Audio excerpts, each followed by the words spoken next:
प्यारे बच्चों, आज हम प्रश्नावली 202 के प्रश्नों को हल करेंगे। इसमें मेनली हमको बहुपद के शून्य के बारे में पढ़ना है। ठीक है, तो आप यहाँ से लेकर यहाँ तक लिख लीजिए। इससे पहले बहुपद का शून्यक, ठीक है, जब इससे संबंधित प्रश्न आएंगे तो तब हम उस पर डिस्कस करेंगे। तो पहले जो हमारे पास जो प्रश्न है इसमें वो किसी दिए हुए चर पे बहुपद का मान निकालने वाला प्रश्न है। तो जैसे बच्चों, जैसे एक बहुपद है एक्स में, ठीक है, 5x माइनस इस टाइप का जो भी है। तो अगर आपको पता है हमें इसमें एक्स में को कुछ मान दे दें, इस चर राशि को मान दे सकते हैं, जो चर राशि है कुछ भी मान दे सकते हैं। तो एक बार 0 दे देंगे तो इस पूरे का मान बदल जाएगा। जहाँ जहाँ पर एक्स है 0 रखने से, अगर एक्स बराबर कुछ 1 दे दें तो इस पूरे का मान बदल जाएगा। या आप बीजी व्यंजक में भी होता था, पिछली कक्षाओं में आपने छोटी कक्षाओं में सीखा है, बीजी व्यंजक के मान अलग अलग चरों पर अलग अलग आते थे। तो ये काम इसमें हमने करना है, बेसिक प्रश्न है। तो इससे संबंधित पहला दूसरा प्रश्न है यहाँ पे हमारे पास। ठीक है, तो हम इसे पढ़ते हैं अभी। निम्नलिखित पर बहुपद 5x माइनस 4x स्क्वायर धन 3 के मान ज्ञात कीजिए। ठीक है बच्चों, तो जैसे हमारे पास ये बहुपद है 5x माइनस 4x स्क्वायर धन 3, ठीक है, तो हमने पी एक्स कह दिया। हमको पता है, आपको पिछली बार बताया, पी एक्स से दिखाते हैं। पी एक्स मीन्स पॉलिनोमियल इन एक्स, क्योंकि एक्स में बहुपद है।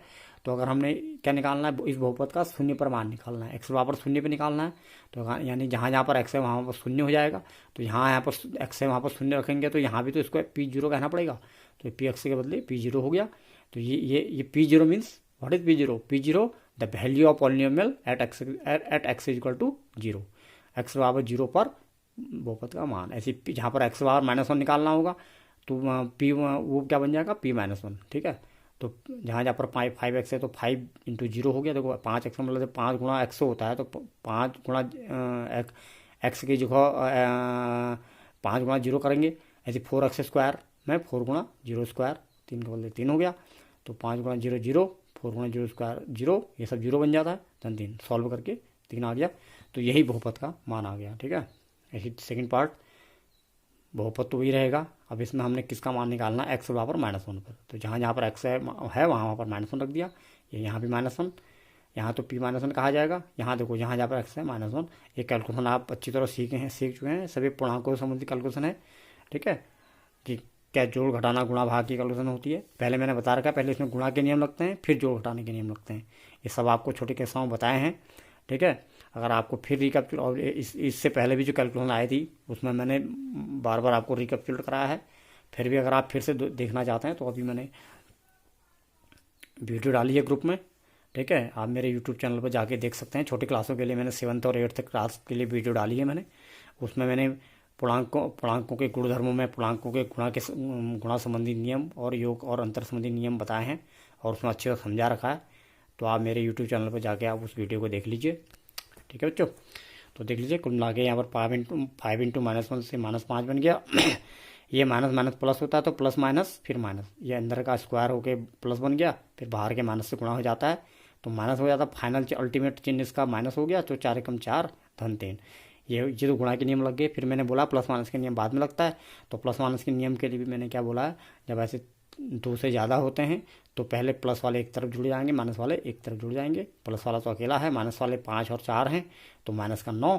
फिर इन दोनों का एक कॉम्बिनेशन बनता है। ये भी मैंने समझाया है कि एक प्लस और एक माइनस है, तो या तो इनसे प्लस का 12 बनेगा या माइनस का 12 बनेगा, या प्लस का 6 बनेगा या माइनस का 6 बनेगा। ये प्लस माइनस है, ठीक है, तो इनसे कट के माइनस का 6। This is your answer. तो जब तक आपको कैलकुलेशन पुरानी क्लासों की याद नहीं होगी तो आपको ये बहुत आसान से क्वेश्चन भी आपके लिए पहाड़ बन सकते हैं। ठीक है, last one is P2। You have to calculate value of P2। आपको P2 की वैल्यू निकालनी है एक्स बराबर 2 रखने पर। This is your homework. Next question है हमारे पास, वही देखा जाए तो क्वेश्चन नंबर 2 को भी होमवर्क छोड़ा जा सकता था, लेकिन फिर भी मैंने कर दिया है ये, क्योंकि ये एक पॉलिनोमियल है, ये वाई में है। जैसे वहाँ पे एक्स में था तो वाई में हो सकता था। तो कहने का मतलब है वाई में पॉलिनोमियल है, वाई में बहुपद है, y² - y+1। तो इसमें वाई को हम वैल्यू देंगे। क्या क्या वैल्यू देनी है, एक बार 0 देना है, एक बार 1 देना है, एक बार 2 देना है। तो सिंपली P0 बराबर 0² - 0+1। देखिए सॉल्व भी किया तो 1 आ गया ना सब कुछ। ठीक है, ऐसे P1 1² - 1+1। जहाँ जहाँ पर y है वहाँ पर 1 रखना है, तो y² के बदले 1², y के बदले 1, ये +1 ऐसे रहा। तो देख लीजिए आप सॉल्व करके, ये भी 1 ये भी 1, 2 +1 के हो गए, एक -1 का हो गया, तो कट के प्लस का 1। ऐसे 2 रखने पर 2² y के जगह 2 +1, नीचे को सॉल्व भी किया तो 2 दूनी 4 का 4, 2 का वर्ग 4, -2 का 2, 1 का 1, तो 4 और 1 5, प्लस वाले माइनस वाला 2, कट के आ गया 3। ठीक है बच्चों, अब हमारे पास एक फोर्थ पार्ट है इसमें। ठीक है, अब इसमें पी एक्स देखो ऐसा दिया है, पी एक्स आपका इस रूप में नहीं दिया है, स्क्वायर स्क्वायर टाइप में नहीं दे रखा है। ठीक है, वो 2 गुणखंड टाइप में दिया है। तो आपको समझना चाहिए कि अगर ये गुणखंड का मतलब होता है कि जो हमारे पास जो वो बहुपद हुआ होगा वो इन दोनों के गुणा करके आया होगा, और ये 2 अपने आप में एक घात वाले हैं तो वो गुणा करके 2 घात वाला होगा। तो अगर आपका वो गुणनफल रूप में होता या फिर एक गुणखंड रूप में है तो बात तो एक ही है ना। वो अगर गुणनफल रूप में होता तो एक्स स्क्वायर होता। तो जहाँ जहाँ पर अपने एक्स को वैल्यू देनी है तो एक्स स्क्वायर को वैल्यू देते हैं। जैसे आपने वाई बराबर रखने पर 0 रखने पर वाई स्क्वायर नहीं निकाल दिया, तो आप ऐसे सीधे डायरेक्ट आप उसमें एक ही वाई एक ही एक्स एक ही पद होता, इन दोनों का एक ही पद होता, उसमें एक्स स्क्वायर होता, एक्स स्क्वायर में डायरेक्ट वैल्यू देते हैं। अगर आपने एक्स बराबर 1 की वैल्यू देनी तो 1 स्क्वायर डायरेक्ट दे देते।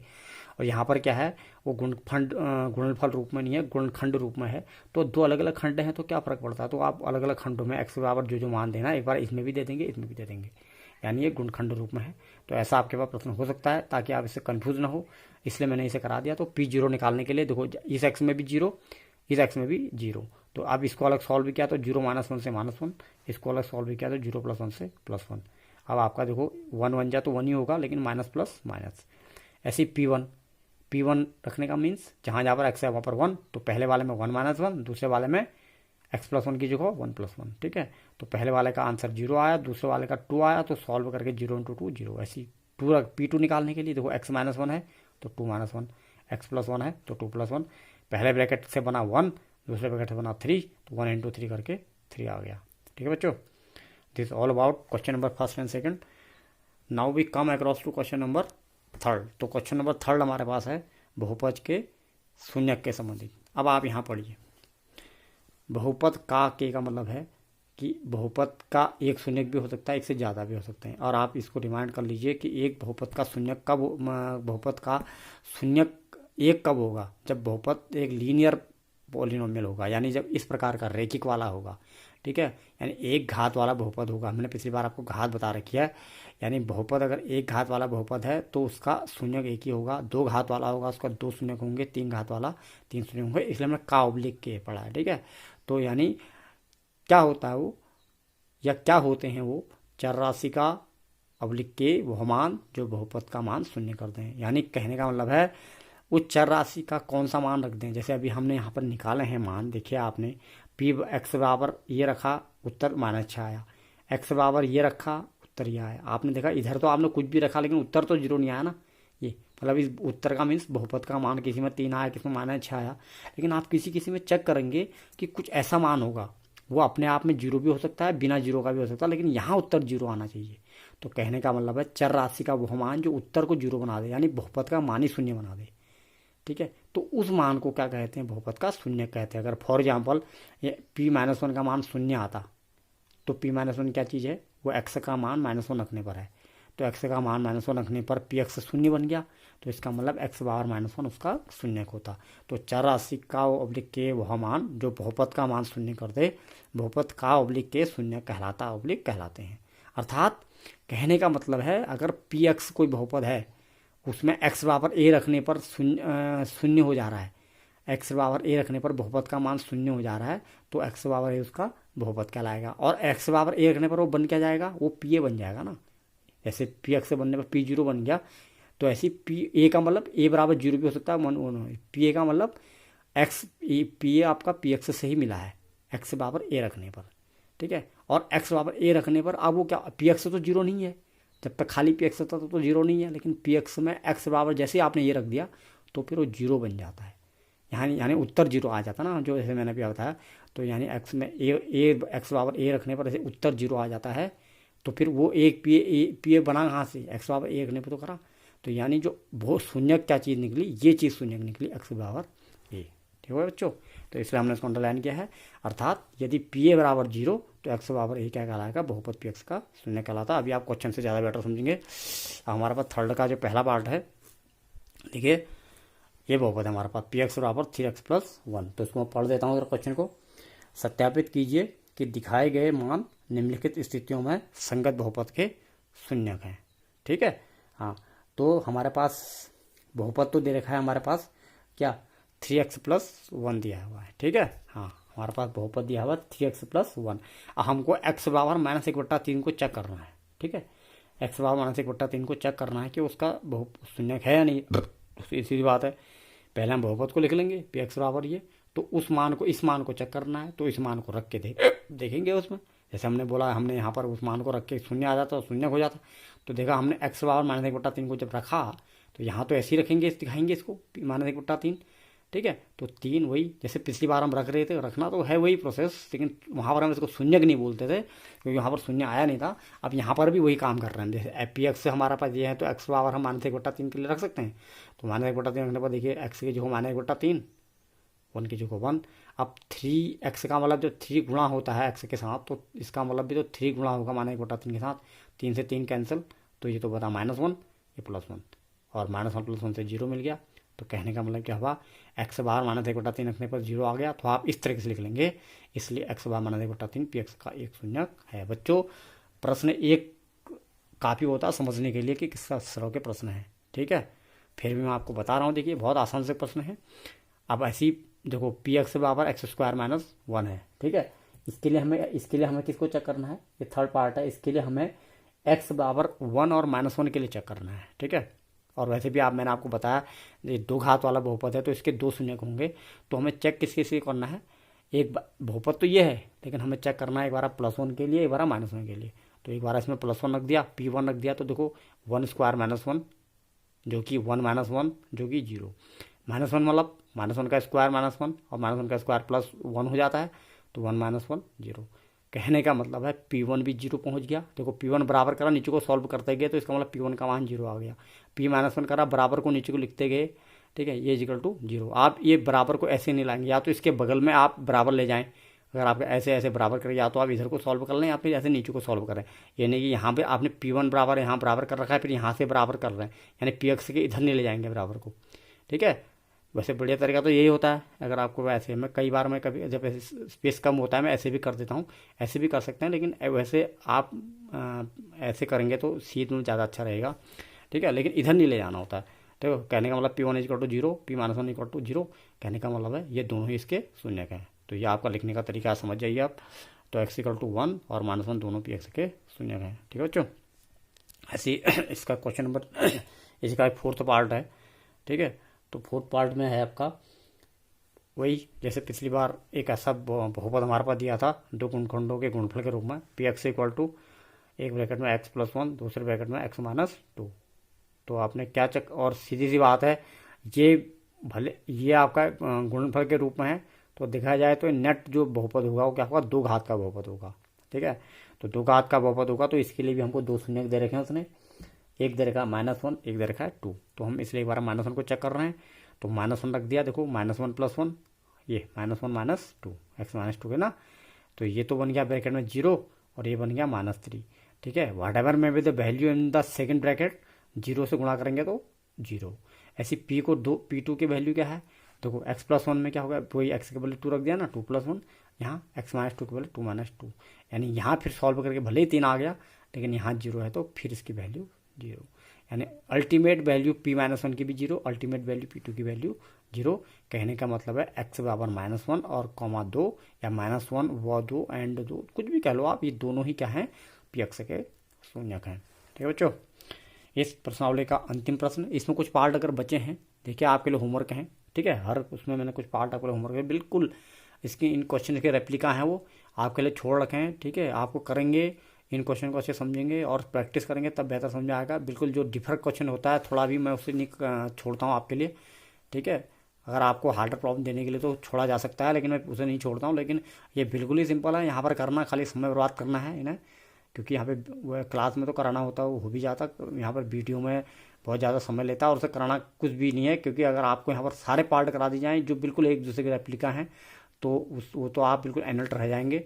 और आपको अगर इसको प्रैक्टिस करने का मौका नहीं मिलेगा, तो आप मैथमेटिक्स नहीं सीख सकते हैं, because this is the subject of learning by doing. ये करके सीखने वाला सब्जेक्ट है, ठीक है। जितना आप प्रैक्टिस करेंगे उतने ही आप परफेक्ट बनेंगे इसमें, ठीक है बच्चों, तो ये बहुत ज़रूरी है। तो जहाँ जहाँ पर प्रैक्टिस करने का मौका है मैं आपको पूरा देता हूँ, आपको प्रैक्टिस करने का मौका है उसे आप करिए और आंसर शीट में आंसर मिलाइए। उसके बाद भी कोई दिक्कत होती है आप मुझसे संपर्क कीजिए, ठीक है। तो हम आप इसके अंतिम प्रश्न में आते हैं। अंतिम प्रश्न भी शून्यकों पर आधारित है, ठीक है, शून्यकों पर आधारित है। लेकिन इसमें क्या है, इसमें थर्ड वाले क्वेश्चन में शून्यक हमें दिए हुए थे और हमें जांच करनी थी कि शून्यक है या नहीं है। तो हमने उसको उसमें रखा तो शून्य जीरो आ गया तो हमने शून्यक है बोल दिया, ठीक है। अब क्या है, कंसेप्ट तो शून्यक का वही है, ठीक है बच्चों, कि उसको रखने पर जीरो आ जाता है, ठीक है। अब यहाँ पर हमें क्या है, शून्यक नहीं दिए हुए हैं, खाली बहुपद दे रखा है और बहुपद से हमने शून्य ज्ञात करना है, ठीक है, बहुपद से शून्य ज्ञात करना है। तो इन क्वेश्चन में क्या करेंगे, देखो पिछली बार तो क्या होता था, हम शून्य को रखते थे बहुपद में और चेक करते थे कि शून्य आ रहा है या नहीं आ रहा है। तो इस बार हमें बहुपद दिया है तो तब शून्य निकालना है। तो ऐसे प्रश्न के लिए क्या करेंगे बच्चों, तो उस बहुपद को ही शून्य के अलावा रख देंगे, क्योंकि अल्टीमेटली उस बहुपद का मान शून्य हो जाना है ना। तो ये देखिए, ऐसे प्रश्नों के लिए मैं एक प्रश्न को पढ़ देता हूँ, फोर्थ प्रश्न को। निम्नलिखित स्थितियों में से प्रत्येक स्थिति में बहुपद का शून्य ज्ञात कीजिए। मैंने भी इसके सारे पार्ट नहीं किए, कुछ पार्ट आपके लिए होमवर्क हैं, आप एक ही पार्ट समझ जाएंगे, ठीक है। तो जैसे पहला पार्ट इसका है px बराबर x+5, ठीक है। तो देखिए ये है px बराबर x+5। तो इसको लिखने का तरीका क्या है यार, x का कौन सा वाला मान है जो इसको शून्य बना दे। वैसे तो आप इसको समझ रहे होंगे, x बराबर -5 होगा तो -5 और +5 को जोड़ के शून्य आ जाएगा, तो उत्तर -5 आ गया, ठीक है। यानी x का मान आपको निकालना है जो इसको शून्य बना दे। तो कहने का मतलब है इस ऐसे प्रश्नों को सॉल्व करने के लिए क्या करा जाएगा, इस x+5 को ही 0 बना दिया जाएगा। तो आप ऐसा लिखेंगे, तभी तो शून्य निकलेगा ना। शून्य होने के लिए क्या है कि ये पूरा 0 बन जाता है, ठीक है। तो यानी ऐसे वाले प्रश्नों के लिए स्टार्टिंग से 0 रख देंगे। उन प्रश्नों में तो 0 बाद में आ रहा है या नहीं आ रहा है, जब शून्य दिया होता था कि शून्य आ रहा है या नहीं आ रहा है वो चेक करते थे। लेकिन यहाँ पर क्या करेंगे, इस पूरे बहुपद को ही शून्य रख देना है। शून्य के लिए ऐसा लिखेंगे आप px बराबर 0, तो x प्लस, इसका मतलब ये मैंने आपको पिछली बार बताया था, इट एम्प्लाइज, तो x+5 बराबर 0, तो x का मान निकाल के वही पक्षांतर करके निकलेगा -5, क्योंकि इसका एक शून्य का। और मैंने कहा था आप इसे अगर चेक करना चाहो -5 को रख के तो कोई 0 आ जाता है। तो ये तरीका है। ऐसे ही बिल्कुल px बराबर 205 के लिए चेक करेंगे तो आप लिखेंगे शून्य के लिए px 0 होना चाहिए, यानी जो px जो भी है ये, इसको आप 0 का रख देंगे। तो 2x+5 बराबर 0 करने से देखिए, अब x बराबर सॉल्व करेंगे तो अब आपको पता ही है पक्षांतर, ये 2x+5 बराबर 0 जैसे ही मिल गया तो ये पहले बार 5 जाता है वहाँ -5, ठीक है, प्लस वहाँ जाके माइनस होता है, गुणा वहाँ जाके बट्टे में होता है। तो पहले वो चले जाएगा, एक एक करके जाते हैं -5 में, फिर इसके साथ 2 जाएगा तो वो बट्टे में। देखो मैंने कहा ना, प्लस का उल्ट, प्लस वहाँ जाएगा माइनस में, माइनस वहाँ जाएगा प्लस में, गुणा वहाँ जाएगा भाग में, भाग वहाँ जाएगा गुणा में। ये सच समझा है। तो यानी -5 तो पहले चले गया, फिर 2 नीचे बट्टे में गया, तो -5/2, जो कि px का शून्य है। ये तो निकालना हमको शून्य। और देखो एक ही घात वाले बहुपद हैं तो शून्य भी एक एक निकले। और आप यहाँ पर अगर रखना चाहें x -5/2 को, देखो इसमें 2 गुणा -5/2 करता तो 2 से 2 कैंसिल होता, तो -5 में +5 जोड़ के 0 आ जाएगा, चेक हो जाता, ठीक है। तो यानी शून्य निकल गए आपके। ये सवाल ऐसा था, शून्य दिए हुए थे तो शून्य इसको जांच करना था कि शून्य हो रहा नहीं आ रहा, तो 0 आ रहा था तो आपने क्या शून्य है। यहाँ पर क्या है, आपको शून्य ही निकालना है, शून्य दिए नहीं है आपको, तो शून्य निकालने के लिए उस दिए हुए बहुपद को ही शून्य रख देते हैं। This all about the question and all about the exercise, ठीक है बच्चों। अब हम इसके बाद इसमें तो कुछ बचे हुए पार्ट हैं, ठीक है, इन्हीं क्वेश्चनों के अंदर, तो आपने कुछ करना है, आपके लिए होमवर्क छोटा हुआ है।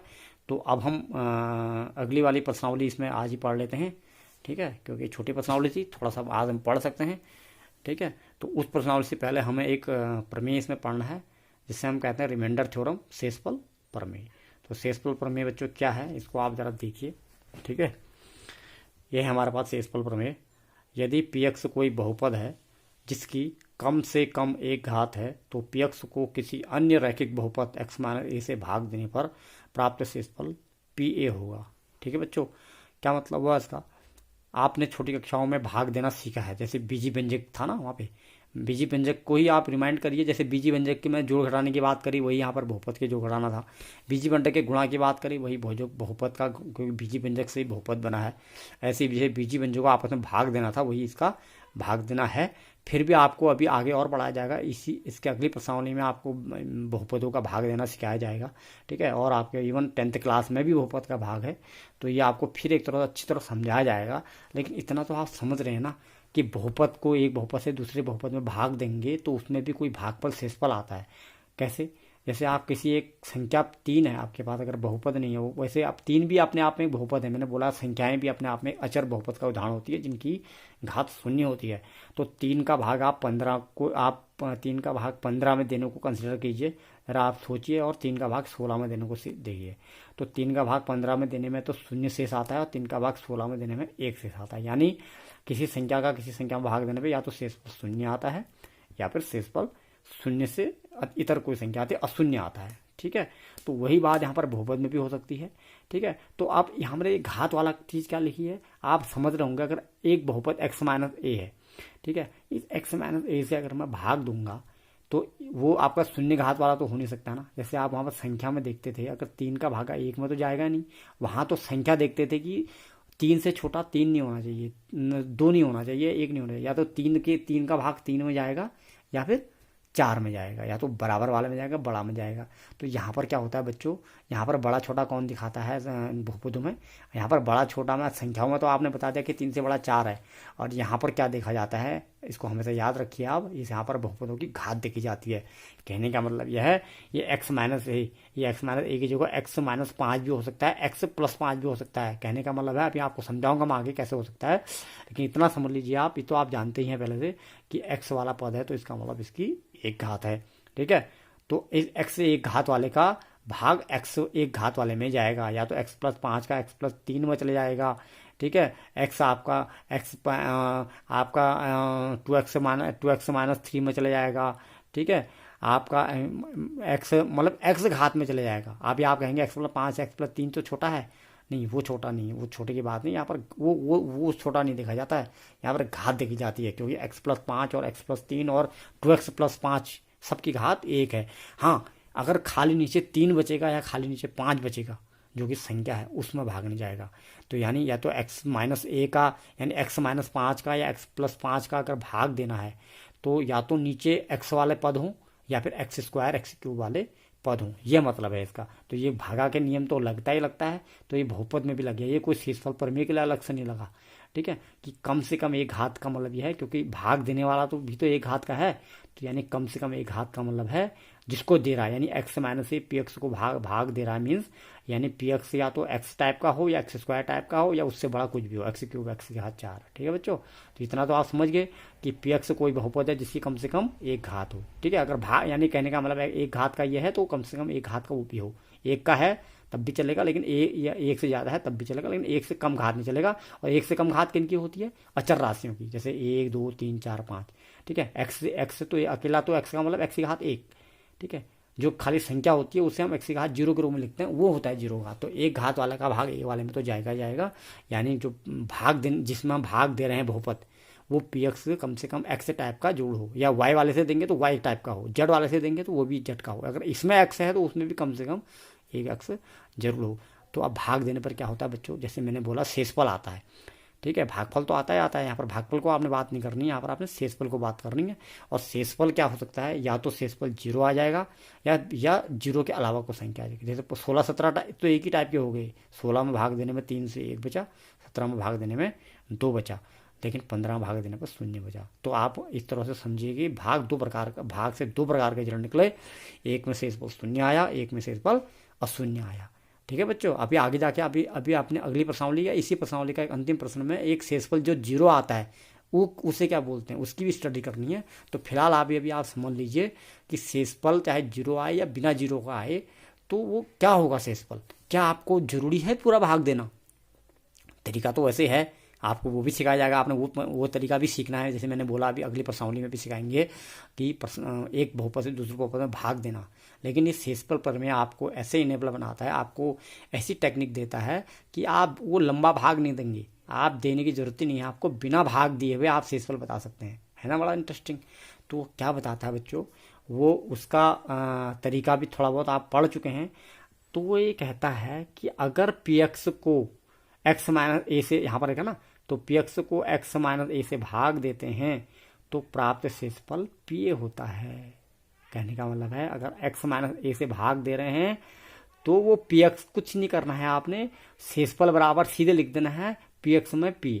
अब आपको पी एक्स को पी ए बनाना तो सीख के रखा है भाई, पी एक्स का पी ए बराबर क्या चीज़ है भाई, पी एक्स बराबर इतना है, मान लीजिए ए टू है तो पी टू बना दिया, वो पी ए हो गया, थ्री बनाना तो पी थ्री हो गया। बस यानी कहने का मतलब है अगर आपको सवाल में ए मिल गया, ठीक है, ए भी दिया रहेगा, ए भी आपको इसी से मिलेगा देखो, तो आप पी एक्स को पी ए कह देंगे और वही को उसी को आप शेषफल कह देंगे।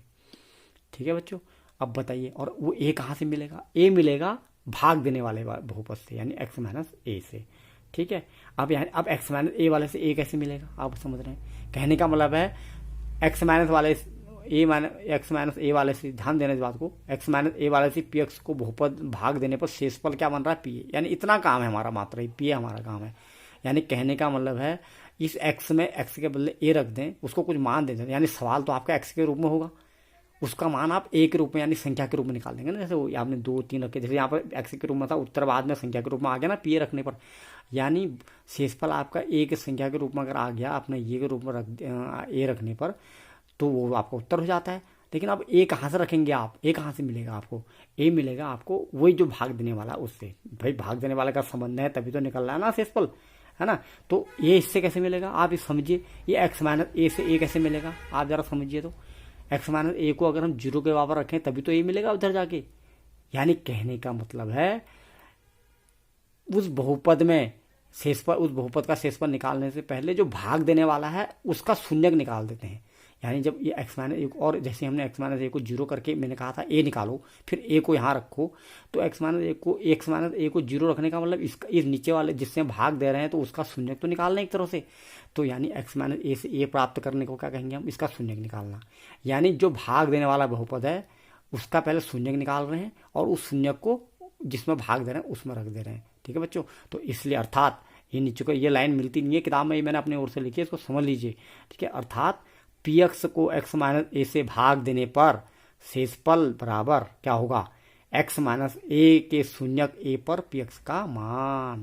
समझे आप, यानी जो एक्स माइनस ए का शून्य क्या होगा, ये बात इसलिए आई ना क्योंकि सवाल आपका, क्योंकि इससे पूरी बात समझ में नहीं आती है।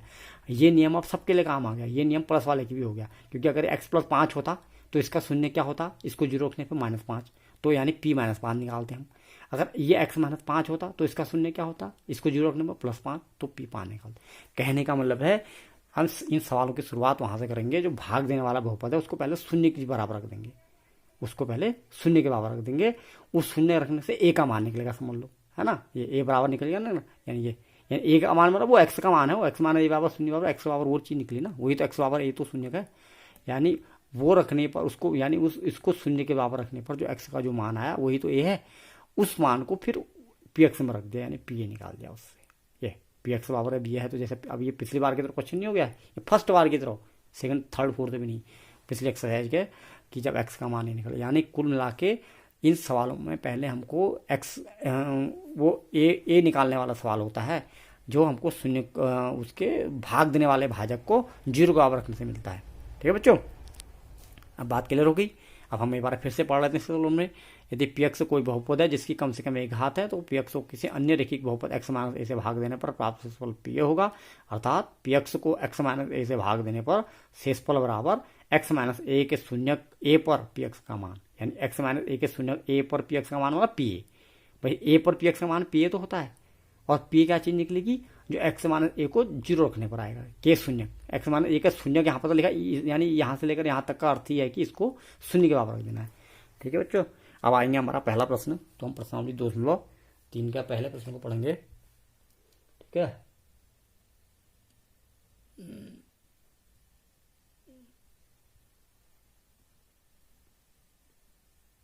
एक मिनट, यह है हमारे पास। ठीक है, तो प्रश्नावली 2.3 का ये बच्चों पहला प्रश्न देखिए,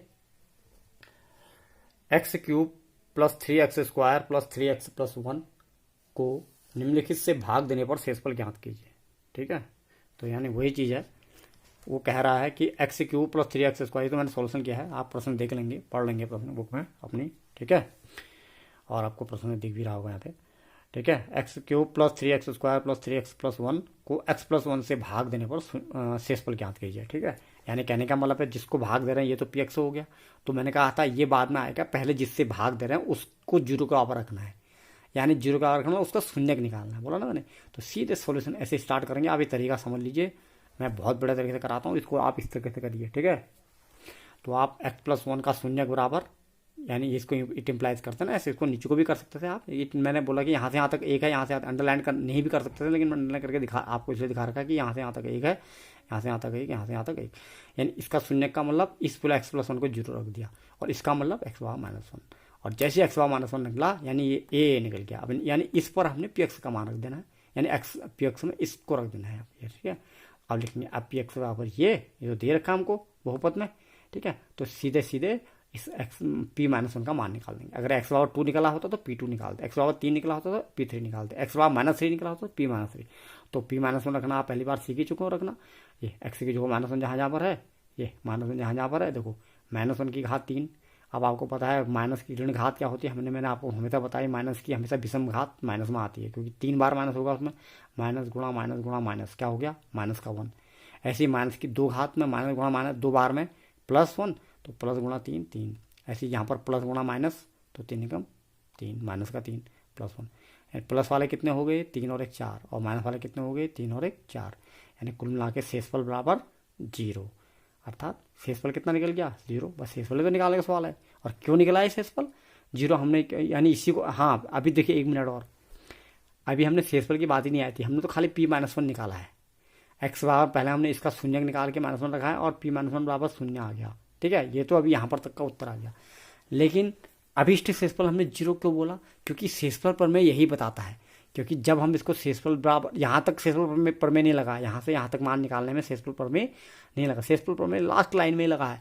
क्यों, क्योंकि शेषफल प्रमेय वही कहता है कि p-1 रखने पर अगर 0 आ रहा है, और p-1 मीन्स इसको शून्यक निकालने पर, ये यानी x-a के शून्यक निकालने पर, मतलब उसके शून्यक का मान जो आ रखा है उसको x में रखने पर अगर 0 आ गया, ठीक है, तो अगर तो शेषफल को 0 बोलेंगे। यानी इस लाइन के बगल में हमने शेषफल प्रमेय लिख दिया। यानी यहाँ तक जो यहाँ तक सॉल्व कर रखा है, अभी शेषफल प्रमेय कहीं नहीं लगा, शेषफल प्रमेय केवल लास्ट लाइन में लगा, ठीक है।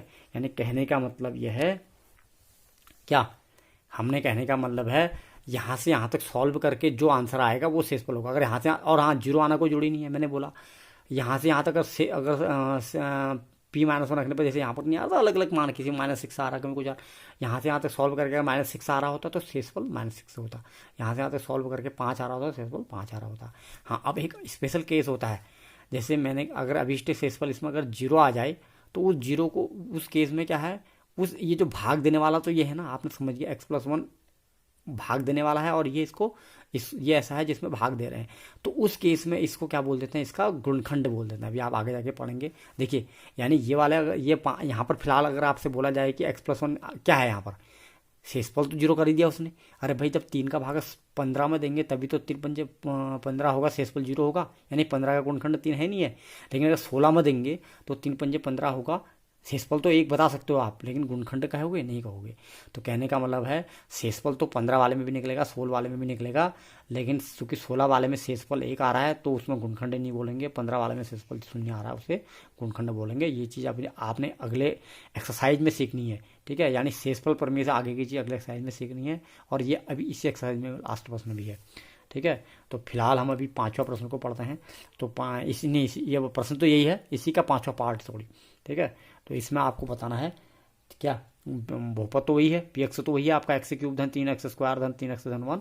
तो आपको बताना है कि इसमें 5 + 2x से अगर भाग देंगे तो क्या होगा। तो हमने क्या बोला, जो भाग देने वाला सीधे उसका शून्य निकालते हैं, यानी सीधे उसको 0 के बराबर रखते हैं। तो हमने लिख दिया 5 + 2x का शून्य बराबर क्या हो जाएगा, उसको 0 के बराबर रखेंगे, और x बराबर क्या होगा, देखो 5 वहाँ गया माइनस, फिर ये x के यहाँ 2 लगाया तो वो बट्टे में जाता है, पहले प्लस माइनस वाला आ जाता है, उधर जाता है, फिर x के यहाँ 2 गुणा में होता है वो बाद में जाता है, जैसे वहाँ बताया था ना। तो -1/2 निकल गया, तो इसको रख के देखेंगे आप, ठीक है। उसमें जो आता है इसको रख के जो मान आएगा, यानी जैसे इसको रख के जो मान आए वो शेषफल होगा। तो x बराबर -1/2 रखा आपने, तो x³ के बदले -1/2 का क्यूब, x² के बदले देखो 3 × -1/2 का स्क्वायर, x के बदले देखो -1/2 एक होगा ना। तो आप इसको सॉल्व करेंगे, माइनस गुणा माइनस 3 बार होगा तो -125, 3 बार माइनस हो गया, 5 का 125 हो गया, 2 दूनी 4 दूनी 8।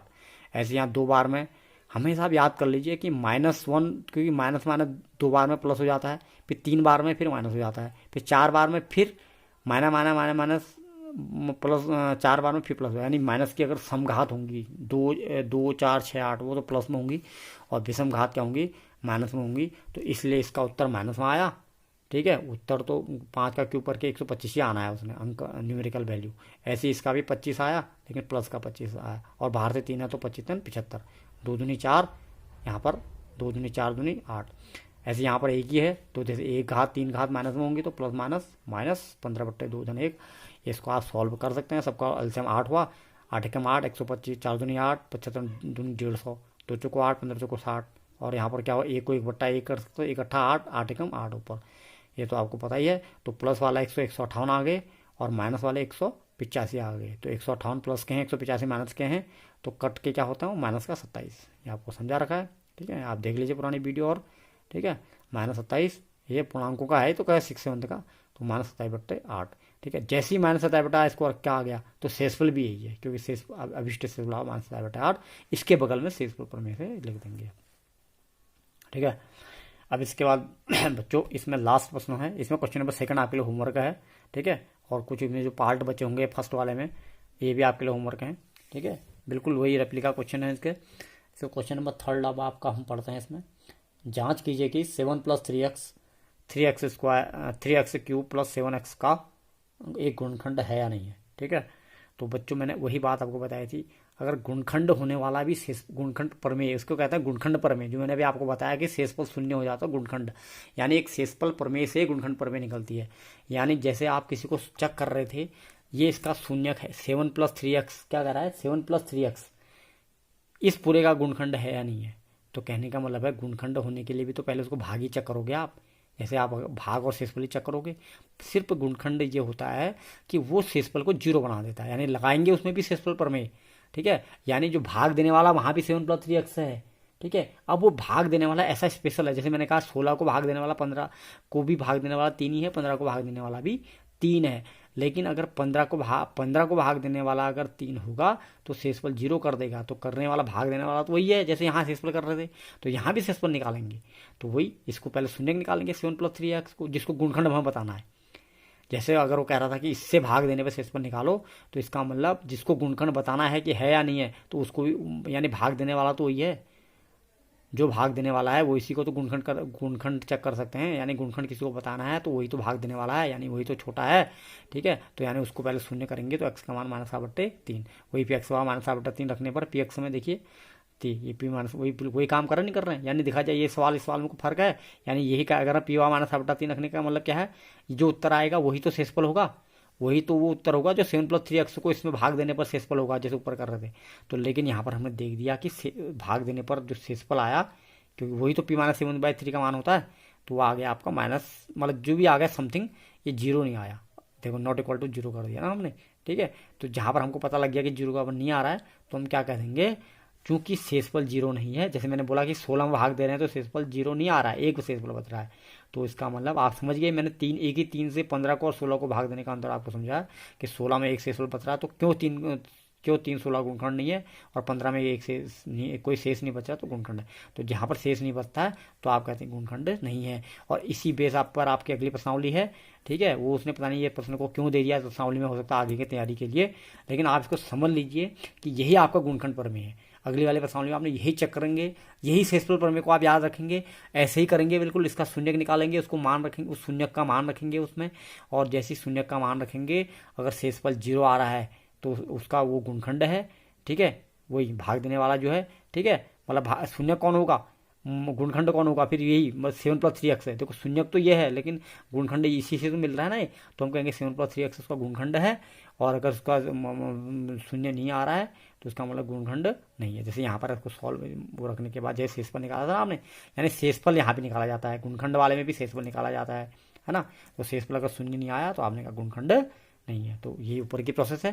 तो यहाँ पर एक कैलकुलेशन तो आप समझ जाएंगे, 3 गुणा x³ के बदले -7/3 का क्यूब, यहाँ पर 7 गुणा -7/3, तो कोई -3 बार गुणा हुआ तो माइनस प्लस, फिर एक बार माइनस 7 गुणा 7 गुणा 7 343, 7 का क्यूब 343, 3 का 27, बाद में 3 से कट के क्या हो जाएगा -43/9। ठीक है, माइनस ये ठीक है, यहाँ लिख दिया मैं 300/9। और ये क्या बना था, 7×7 = 49, माने 49/3, माने 49/3 ऐसे ही रहा, ये ऐसे रह गया, ये 343/27 बन गया। तो ये वाला तो ये बन गया, ये वाला ये बन गया। बाद में 9 3 का एलसीएम लिया तो 9, तो 343 ऐसे ही रहा। ये 3 से नीचे जैसा आपको पता है, नीचे पहले भाग देते हैं फिर ऊपर गुणा करते हैं, 3 बार भाग दिया तो ऊपर गुणा करके 147 आ गया। 3 27, 3 × 14।